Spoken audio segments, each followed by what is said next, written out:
Social media ముసుగులో కొందరు స్వార్థపరులు న్యాయ వ్యవస్థను ప్రభావితం చేసేందుకు ప్రయత్నిస్తున్నారని న్యాయవాదులు ఆందోళన వ్యక్తం చేశారు. దేశం న్యాయ వ్యవస్థ సమగ్రతను దెబ్బతీసేలా స్వార్థం మూకల ఆగడాలు ఉన్నాయని, వాటి అరాచకాలకు అడ్డుకట్ట వేయాల్సిన అవసరం ఉందన్నారు.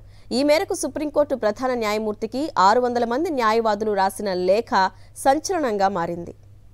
సుప్రీంకోర్టు ప్రధాన న్యాయమూర్తి డివై చంద్రచూడ్కు ప్రముఖ న్యాయవాదులు లేఖ రాశారు. తమ స్వార్థ ప్రయోజనాల కోసం న్యాయ వ్యవస్థపై ఒత్తిడి తెచ్చేందుకు, న్యాయస్థానాల పరువు ప్రతిష్టను దెబ్బతీసేందుకు ప్రయత్నిస్తున్నాయని వారు ఆరోపించారు.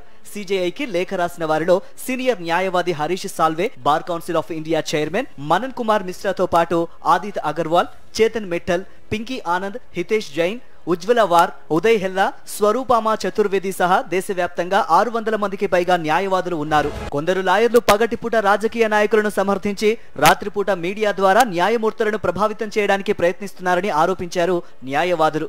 ముఖ్యంగా రాజకీయ నేతలకు సంబంధించిన అనేక కేసుల్లో వారు కోర్టు తీర్పులను ప్రభావితం చేసేందుకు ఒత్తిళ్లకు గురి చేస్తున్నారని కూడా వారు ఆరోపించారు. ఇందుకోసం వారు అనేక మార్గాలను అనుసరిస్తున్నారని, కోర్టులపై ప్రజల్లో విశ్వాసాన్ని తగ్గించేందుకు న్యాయస్థానాల కీలక తీర్పులపై తప్పుడు కథనాలు సృష్టిస్తున్నారని పేర్కొన్నారు.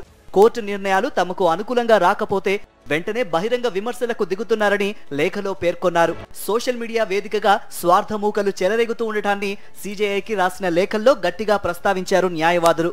సోషల్ మీడియాలో అవాస్తవాలను ప్రచారం చేస్తూ న్యాయమూర్తులపై ఒత్తిడి తీసుకొచ్చే ప్రయత్నాలు చేస్తున్నారని ఆరోపించారు. వ్యక్తిగత, రాజకీయ కారణాలతో కోర్టు ప్రతిష్టను దెబ్బతీసే ఇలాంటి ప్రయత్నాలను తిప్పికొట్టాలన్నారు.